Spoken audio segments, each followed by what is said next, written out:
সময় ছিল ভারতীয় ফুটবল টিমে 11 জন 12 জন ইন্ডিয়ান প্লেয়ার, ইন্ডিয়ান টিমে বাঙালি ফুটবলার থাকতো।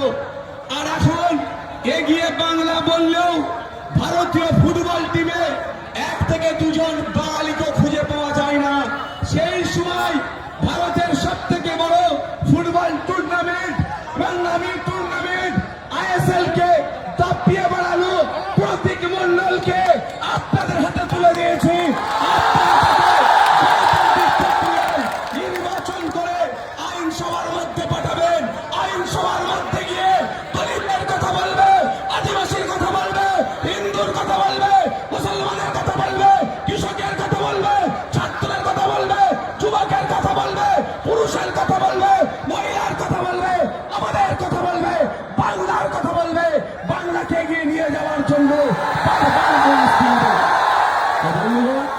আপনাদের হাতে আমরা প্রার্থী আমরা তুলে দিয়েছি। শুধু সময়ের অপেক্ষা, সময়ের অপেক্ষা। নির্বাচন সুষ্ঠুভাবে করাবো। এটা 2021 নয়, এটা 2024-26। আমরাও দাঁতে দাঁত চেপে লড়াই করবো, মানুষের জন্য কথা বলবো, সমাজের জন্য কথা বলবো, ভোট চুরি আটকাবো। এটা বিশ্বাস আমাদের। আমরা যদি ভোট চুরিটা আটকাতে পারি, অন্য কোন সিম্বল মিনাখা থেকে যেতে বিধানসভায় যাবে না। যেমন ভাঙড় থেকে আবার পুনরায় খাম চিহ্ন বিধানসভাতে যাচ্ছে, ক্যানিং পূর্ব থেকে খাম সিম্বল যাচ্ছে, ক্যানিং পশ্চিম থেকে খাম সিম্বল যাচ্ছে, সাথে সাথে মিনাখা বাসন্তী থেকেও খাম সিম্বল বিধানসভার মধ্যে যাচ্ছে। আপনাদের কাজ কি হবে? আপনাদের কাজ এতটুকুই থাকবে, মাথা ঠান্ডা রাখা, কোন ভুল কাজে জড়িয়ে না পড়া এবং কোন অপশক্তির কাছে চলের চক্রান্তের শিকার না হওয়া। বন্ধুগণ, বলার বক্তব্য আছে, ছিল, থাকবে, কিন্তু আপনাদের এতটুকু কথা বলতে পারি। আমার 5 বছর বিধায়ক হয়েছে আমি।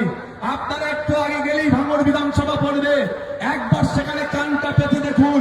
বিগত 5 বছরে কেউ বলতে পারবে না আমি 1 টাকা দুর্নীতি করেছি, কেউ বলতে পারবে না 1 টাকা তোলাবাজি করেছি, কেউ বলতে পারবে না সার্টিফিকেটের নামে বা বিভিন্ন ঘুরিয়ে ফিরিয়ে 1 টাকা আমি অবৈধভাবে নেওয়ার চেষ্টা করেছি।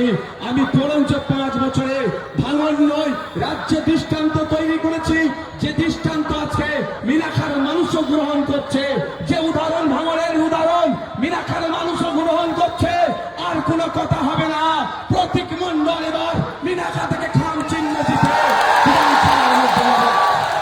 গতবারে আমরা আমাদের সহযোগী শক্তি, আমাদের লেফট ফ্রন্টের পক্ষ থেকে CPIM দাঁড়িয়েছিল, এই তো দাদা দাঁড়িয়েছিল, কমরেড দাদা, আমরা তার